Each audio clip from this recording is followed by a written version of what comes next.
Te amo, te amo, te amo. Quantos amam o Senhor? Te amo, te amo, te amo. Te amo, te amo, te amo. Com todo o meu ser.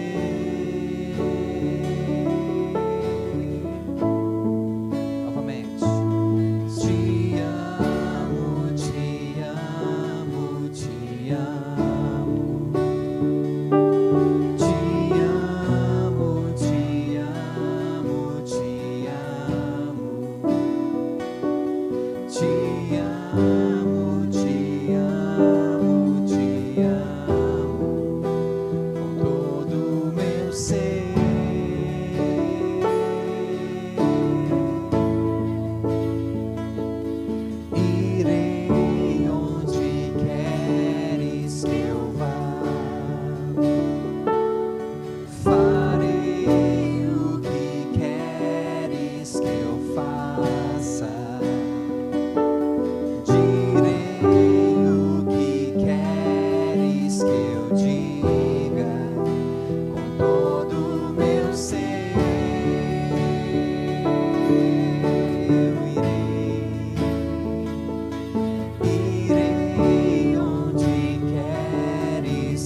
João capítulo 3, versículo 8. Diz assim: aquele que pratica o pecado procede do maligno. Aqui está do diabo na minha. O diabo é do maligno, maligno do diabo, então tá tudo certo. Aquele que pratica o pecado procede do diabo, porque o diabo vive pecando desde o princípio. Para isto se manifestou o Filho de Deus, para destruir as obras do diabo. Amém? Jesus, o Filho de Deus, se manifestou para destruir as obras do diabo. E aqui fala que as obras do diabo são os pecados que as pessoas têm cometido. Ok? Então as pessoas têm cometido pecados, e os pecados, quem vive pecando procede do diabo, né, que peca desde o início, e para isso se manifestou o Filho de Deus, para desfazer as obras do diabo. Então a gente vai ver como é que Jesus, ele foi capacitado para desfazer as obras do diabo, porque a gente sabe que Jesus, ele só foi batizado com 30 anos. Então, desde quando nasceu até os 30 anos de idade, o que Jesus fez? Qual a obra de Jesus? Fala assim, nenhuma. A Bíblia não fala de obra nenhuma que Jesus fez, de desfazer nada que o diabo havia feito, até que ele fosse batizado. Certo? Até que chegou o dia dele ser batizado e ser revestido com o Espírito Santo. Amém? Então, o ministério de Jesus começou quando ele foi batizado nas águas e o Espírito Santo desceu sobre ele. Concordam? Então, a partir daquele momento, Jesus começou o seu ministério e começou ali a desfazer as obras do diabo. O que aconteceu? Abram aí em Mateus capítulo 3, para a gente ver direitinho. Assim que Jesus foi batizado e foi revestido com o Espírito Santo, Mateus 3, versículo 13 até o 17, fala assim: por esse tempo dirigiu-se Jesus da Galileia para o Jordão, a fim de que João o batizasse. Ele, porém, dissuadia, dizendo: eu é que preciso ser batizado por ti, e tu vens a mim? Mas Jesus lhe respondeu: deixa por enquanto, porque assim nos convém cumprir toda a justiça. Então ele o admitiu. Batizado Jesus, saiu logo da água, e eis que se lhes abriram os céus, e viu o Espírito de Deus descer como pomba, vindo sobre ele. E eis uma voz do céu que dizia: este é o meu Filho amado, em quem me comprazo. Então, até esse momento, Jesus ainda não tinha o Espírito Santo sobre ele. Até 30 anos de idade, ele ainda não tinha o Espírito Santo sobre ele. Por que o Espírito Santo só veio sobre ele quando ele foi batizado? Para que ele começasse a desfazer as obras do diabo, para que ele começasse o seu ministério na terra. Durante o período em que Jesus ainda não tinha o Espírito Santo sobre ele, Jesus foi obediente à palavra e não pecou. Porque Jesus, a Bíblia fala que ele com 12 anos, ele crescia em conhecimento, ele crescia em graça e ele crescia na estatura. Então, mesmo quando criança, ele buscava as coisas de Deus, ele buscava o conhecimento, buscava a graça de Deus. Mas somente com 30 anos que ele foi batizado é que ele recebeu o Espírito Santo de Deus. Abram aí para vocês verem, em Atos 10, 38, como Deus ungiu a Jesus de Nazaré com o Espírito Santo e com poder, o qual andou por toda a parte, fazendo o bem e curando a todos os oprimidos do diabo, porque Deus era com ele. Então você vê que ele só andou por toda parte, fazendo o bem e curando todos os oprimidos do diabo, a partir do momento que ele foi ungido com o Espírito Santo e com poder. Isaías 61, versículo 1, fala de uma profecia a respeito disso. Abram lá em Isaías 61, 1, a respeito de Jesus e do seu ministério. O Espírito do Senhor Deus está sobre mim, porque o Senhor me ungiu para pregar boas novas. Olha só para que ele foi ungido por Deus. E ele fala que ele foi ungido por Deus para pregar boas novas aos quebrantados, para curar os quebrantados de coração, para proclamar libertação aos cativos e para pôr em liberdade os algemados. E mais ainda, para apregoar o ano aceitável do Senhor e também o dia da vingança do nosso Deus, para consolar todos os que choram, para pôr sobre os que estão em Sião de luto uma coroa em vez de cinzas, óleo de alegria em vez de pranto, vestes de louvor em vez de espírito angustiado, a fim de que se chamem carvalhos de justiça, plantados pelo Senhor para a sua glória. Então Jesus ele foi ungido pelo Espírito Santo para fazer tudo isso aqui. Olha só que ele só foi ungido para trazer ao povo de Deus coisas boas. Aqueles que estavam de luto, aqui está falando que ele veio para que eles tivessem uma coroa. Aqueles que estavam em pranto, para que eles tivessem óleo de alegria.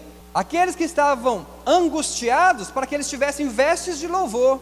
Mas isso tudo tinha um propósito. O propósito era tornar o povo de Deus como carvalhos de justiça, plantados pelo Senhor para a sua glória. Eu fui ver, irmãos, na internet, as características de um carvalho. Porque se a finalidade de Jesus vir foi nos tornar carvalhos de justiça, o que aqui está falando? Versículo 3, olha só, a fim, quando fala a fim, é com a finalidade, com o propósito de que eles se chamem carvalhos de justiça. E eu fui ver então na internet as características de um carvalho. Eu descobri muita coisa interessante a respeito de um carvalho. Olha só o que eu encontrei. Primeiro, é uma árvore milenar, ou seja, ela vive mais de 1000 anos. O que isso traz para nós? Longevidade. Deus tem para nós longevidade. E quando fala de milênio também, uma árvore milenar, está falando a respeito do milênio. Nós também fomos destinados para o milênio. Outra característica do carvalho, que ela é uma ferramenta para os botânicos e os geólogos, pois eles estudam os sinais das tempestades no carvalho. Eles estudam o carvalho e veem nele sinais das tempestades que eles suportaram durante toda a sua longa vida. Ou seja, você, irmãos, foi preparado para resistir tempestades, para suportar tempestades. As tempestades virão? Sim, mas você vai resistir. E você, irmãos, vai ser objeto de estudo de outras pessoas. As pessoas do mundo vão falar assim, mas como é que ela suporta tanta tempestade? Como é que ele suporta tanta luta? Como é que ele, em meio às lutas, está vivendo com tanta alegria? Como é que ela consegue, em meio a tantas lutas, tantas perdas, tantos danos, a estar firme em Deus? Porque, irmãos, o que mais vai aparecer para nós são pessoas como a mulher de Jó. Amaldiçoa esse teu Deus e morre. Mas Jó permaneceu firme. Nós também, irmãos, em meio às tempestades, temos que permanecer firmes. Qual vai ser o seu testemunho? Qual vai ser o nosso testemunho, irmão, se nós não passarmos pelas tempestades? Como é que você vai pregar para alguém? Como é que você vai ajudar alguém? Se você nunca passou, nunca deu conta, nunca resistiu. Eu ouvi uma frase essa semana que fala assim que as tempestades são passageiras, mas desistir é para sempre. Quando você desiste, para sempre. Mas a tempestade vai passar, porque você está em Deus. Amém?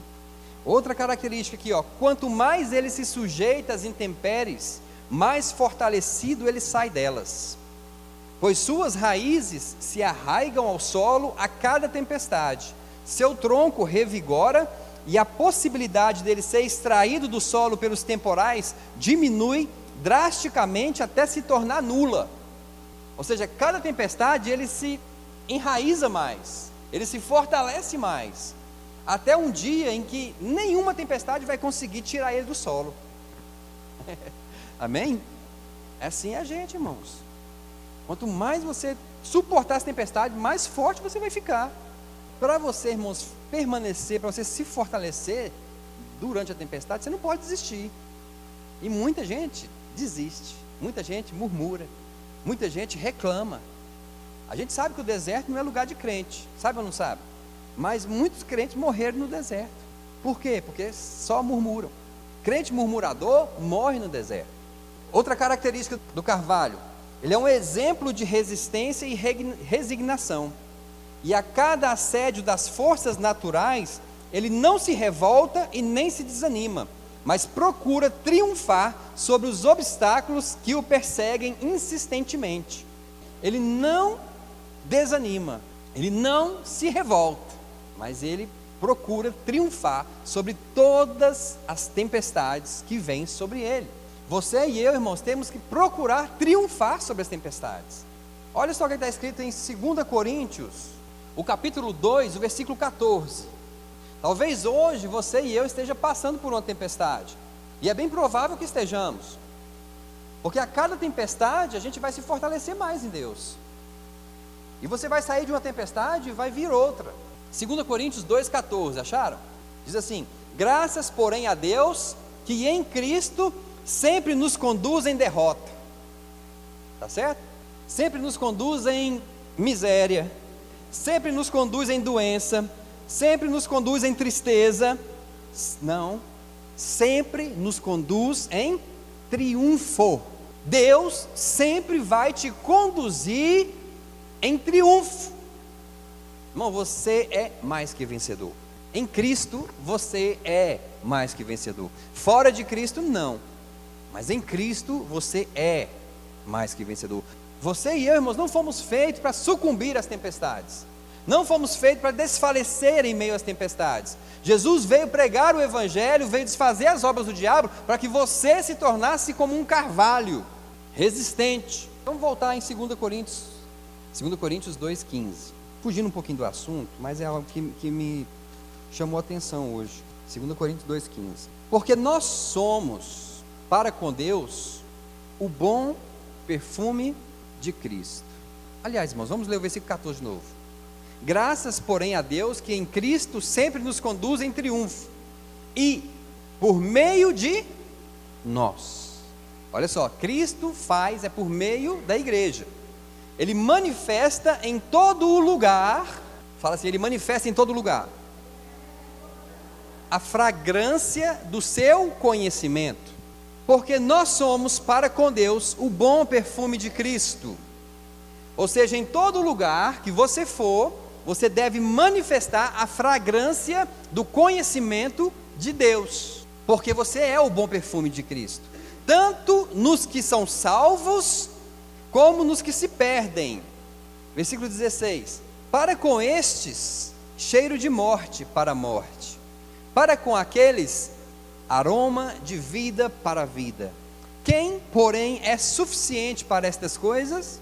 Porque nós não estamos como tantos outros, mercadejando a palavra de Deus. Antes, em Cristo é que falamos. Fala assim, em Cristo é que eu falo. Na presença de Deus, com sinceridade e da parte do próprio Deus. Irmãos, eu tinha, antes, eu achava que era soberba da minha parte falar algumas coisas que nós somos em Cristo. Por exemplo, aqui fala que nós somos o bom perfume de Cristo. Paulo fala que aonde quer que você for, você tem que manifestar a fragrância do conhecimento de Deus, porque você é o bom perfume de Cristo. E esse bom perfume só se exala através do conhecimento. Só se exala através do conhecimento. Paulo está falando assim, que nós somos, mas lá na frente, ele fala assim, em Cristo é que eu falo, em Cristo é que falamos.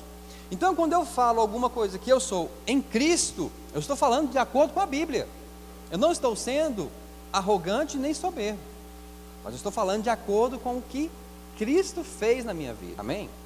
Então eu tinha muito assim, eu achava que era muita soberba da minha parte falar coisas, por exemplo, eu sou justo. Muitas pessoas entendem que quando você fala assim, eu sou justo, que você é arrogante. Mas em Cristo você é justo. Quando eu falo assim, eu sou santo, muitas pessoas vão entender, esse cara é arrogante, é orgulhoso, está falando que é santo. Mas em Cristo eu sou santo.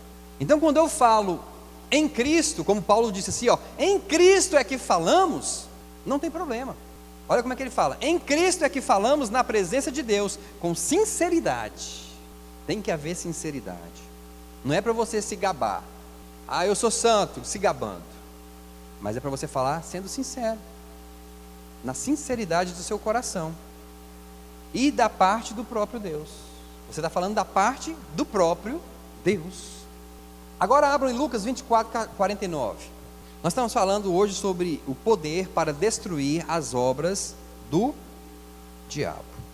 A palavra diz assim: eis que vos envio sobre vós a promessa de meu Pai. Permanecei na cidade, até que do alto sejais revestidos do poder. Irmãos, a mesma coisa que aconteceu com Jesus, aconteceu com os discípulos e acontece com a gente. Jesus virou para os discípulos e falou assim: olha, eu envio sobre vocês a promessa, que é o Espírito Santo, mas vocês esperem na cidade, até que do alto vocês sejam revestidos de poder. O Espírito Santo é quem ia revestir os discípulos de poder. Aconteceu com Jesus, ele foi revestido pelo Espírito Santo de poder. Aconteceu com os discípulos que ficaram em Jerusalém. E vocês lembram que um pouco depois, Jesus falou para eles: ó, ide e pregai o Evangelho a toda criatura. Só que aqui Jesus fala para eles: ó, fiquem até que, não comecem a fazer nada, sem que vocês sejam revestidos de poder. Vocês precisam do Espírito Santo. Não façam nada sem Ele. Era isso que Jesus estava querendo dizer. Aconteceu com os discípulos, que só poderiam sair de Jerusalém para pregar, para curar, para manifestar os milagres, depois que fossem revestidos com o Espírito Santo. E acontece conosco hoje também. Todos nós, quando aceitamos Jesus, precisamos de um revestimento de poder. Você vê que os discípulos já andavam com Jesus, mas eles ainda não tinham recebido o Espírito Santo. Eles só foram receber o Espírito Santo lá em Atos 2, no Pentecostes, quando o Espírito desceu sobre eles.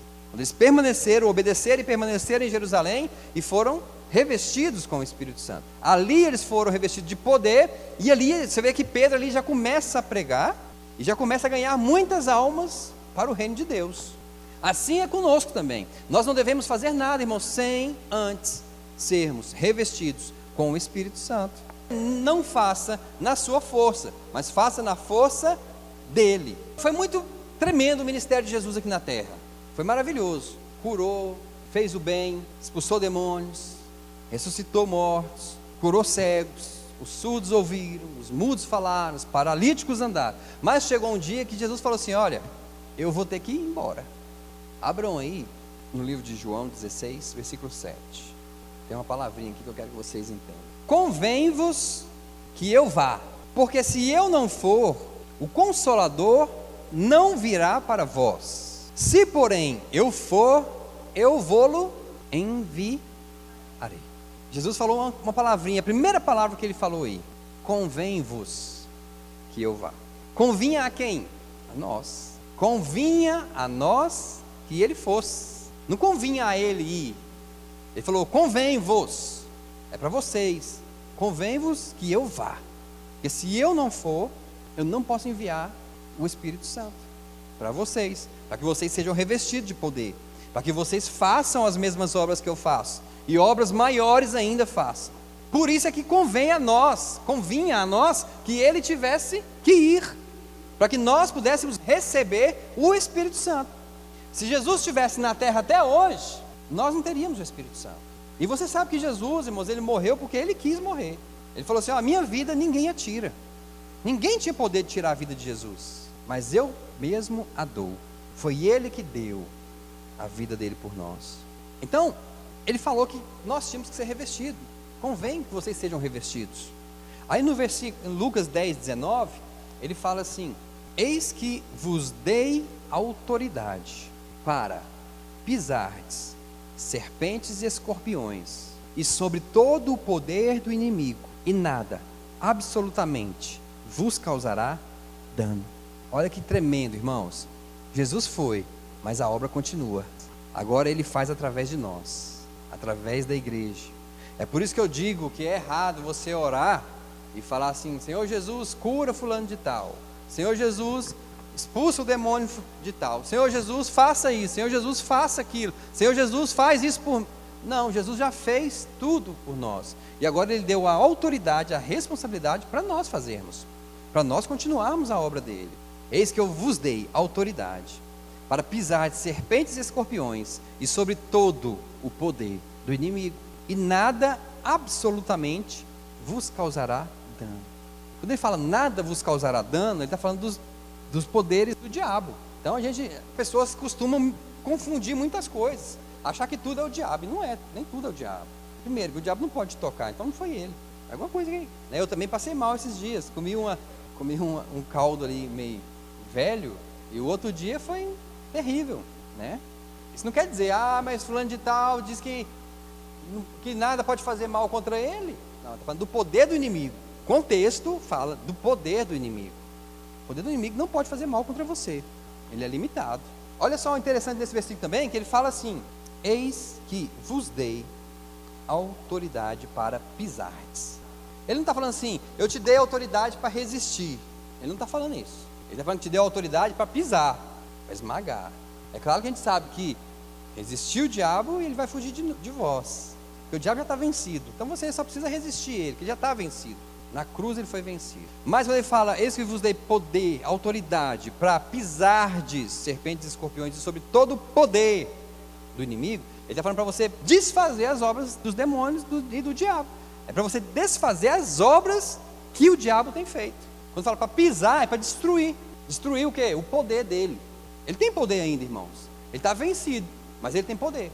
Então quando ele fala, te dê autoridade para você pisar, é para você desfazer o poder dele. Aquilo que ele está fazendo aí fora, você tem autoridade para desfazer. Você tem poder para desfazer.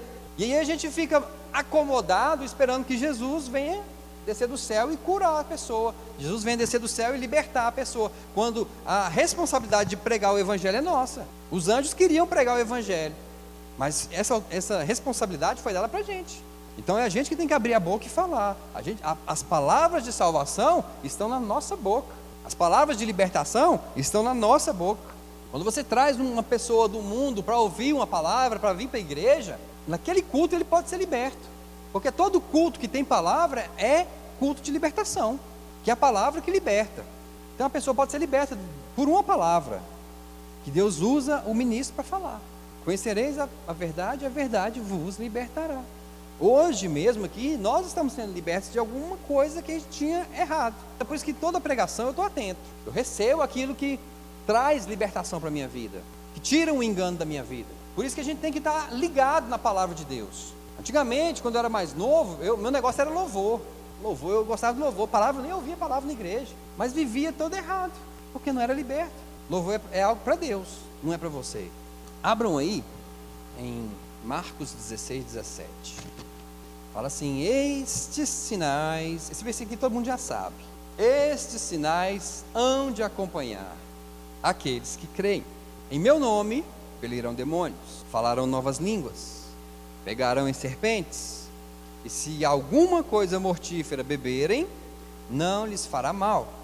Se impuserem as mãos sobre os enfermos, eles ficarão curados. Então você vê que a obra que Jesus tinha, ele passou para nós, passou o bastão para a gente. Então agora é com vocês. Nós somos o corpo de Cristo na terra. Cristo manda e a gente obedece. Não é o hino que a gente cantou? Irei onde queres que eu vá, farei o que queres que eu faça, direi o que queres que eu diga, com todo o meu ser. 2 Coríntios capítulo 10, o versículo 4.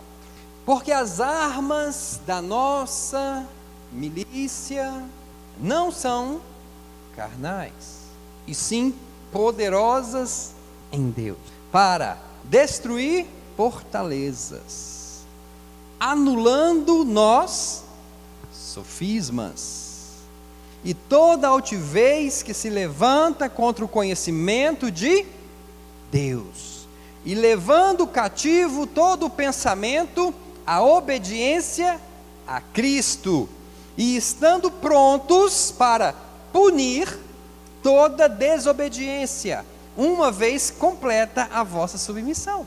Olha o que está falando, irmãos, que se você é uma pessoa submissa a Deus, você tem as armas dele para, que não são carnais, mas são poderosas em Deus, para destruir fortalezas, para anular sofismas. O que é o sofisma?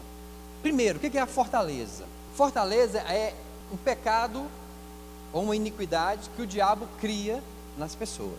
Muitas vezes as pessoas elas estão tão presas no pecado que aquela prisão se torna uma fortaleza e ela não consegue sair daquilo. Ela deixou o diabo criar e cercar ela com fortalezas tão grandes que ela não tem mais força e não tem condição por ela de sair daquela prisão, daquele cativeiro. E aí ele está falando que você tem as armas poderosas em Deus para destruir essas fortalezas e para que aquela pessoa saia daquela prisão. Depois ele fala assim que você tem armas poderosas em Deus para anular sofismas. O que é sofismas? Sofismas são mentiras que as pessoas acreditam que é verdade. Heresias, mentiras que as pessoas acreditam que são verdade. Esses sofismas são ensinados por quem? Pelos falsos mestres, pelos falsos profetas, pelos falsos pastores, por pessoas que estão no evangelho por interesse, pregando o evangelho com ganância por causa de dinheiro, querem se enriquecer, ou porque têm ambição pelo poder, querem ser poderosas, querem ser pessoas grandes. Então essas pessoas é que estão ensinando sofismas dentro da igreja, falsas doutrinas. Então você tem armas, irmãos, para isso. E nós vamos ver agora que Jesus, ele foi tentado nisso. Ele continua: e toda altivez que se levanta contra o conhecimento de Deus. Irmãos, na internet a gente vê cada coisa, no Facebook, no WhatsApp, pessoas altivas, pessoas que são contra o conhecimento, as coisas de Deus, contra o conhecimento e as coisas de Deus. Então você tem também armas para destruir isso.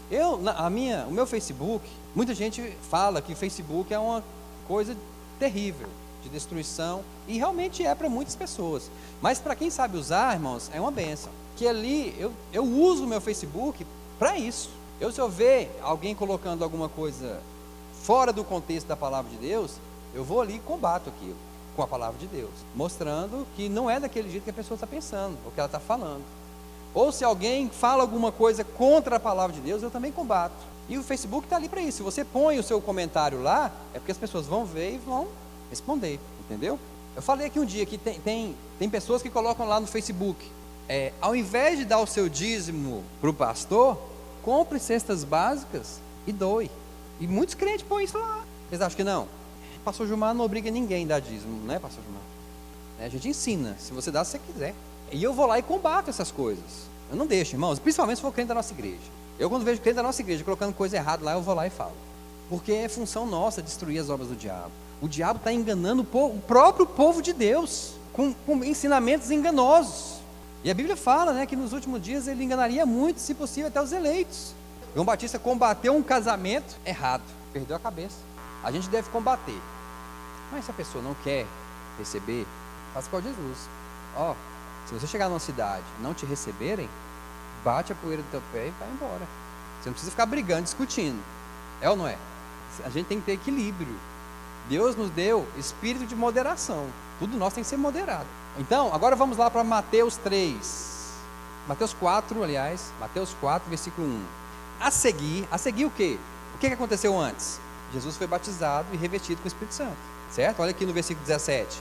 E eis uma voz dos céus que dizia: este é meu filho amado, em quem me compraz. Isso aqui Deus falou para ele depois que ele foi batizado e revestido com o Espírito Santo. Aí, a seguir, ou seja, logo após, foi Jesus levado pelo Espírito. Para onde? Para o deserto. Para quê? Para quê? Tentado por quem? Olha, irmãos. Interessante, irmãos, é que após ele ser revestido pelo Espírito, a primeira coisa que o Espírito Santo fez com ele, levou para o deserto. Primeira coisa. E quem levou foi o Espírito Santo.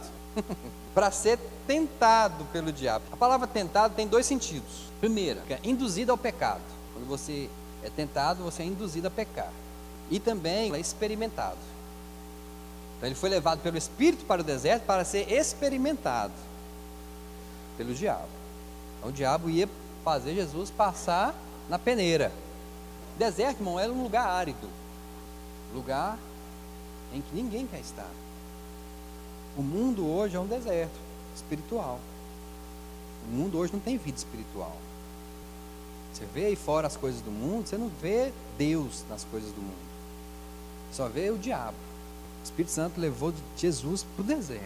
O Espírito Santo te leva também para o deserto, que é o mundo. Jesus falou assim: Pai, eu não peço que você os tire do mundo, deixa eles no deserto, mas que os livre do mal. E lá no deserto, o Espírito Santo, a palavra diz que Jesus foi levado para ser tentado, para ser experimentado, para ser testado, porque ele foi revestido de um poder. Falou, agora vamos testar esse poder. E o diabo veio contra ele.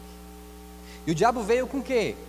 Com sofismas, com enganos, com palavras deturpadas, com enganação. Foi ou não foi?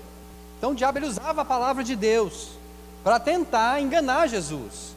Só que Jesus, irmãos, ele tinha crescido em conhecimento. Por isso que ele venceu o diabo no deserto. Irmãos, nós, se não crescermos em conhecimento e na graça, a gente não consegue vencer o diabo no mundo. O diabo vai estar sempre levando vantagem sobre nós. Você vê que muitos crentes fracos, e existe crente fraco, viu? Paulo mesmo falou, ó, há muitos fracos e doentes, e não poucos que dormem.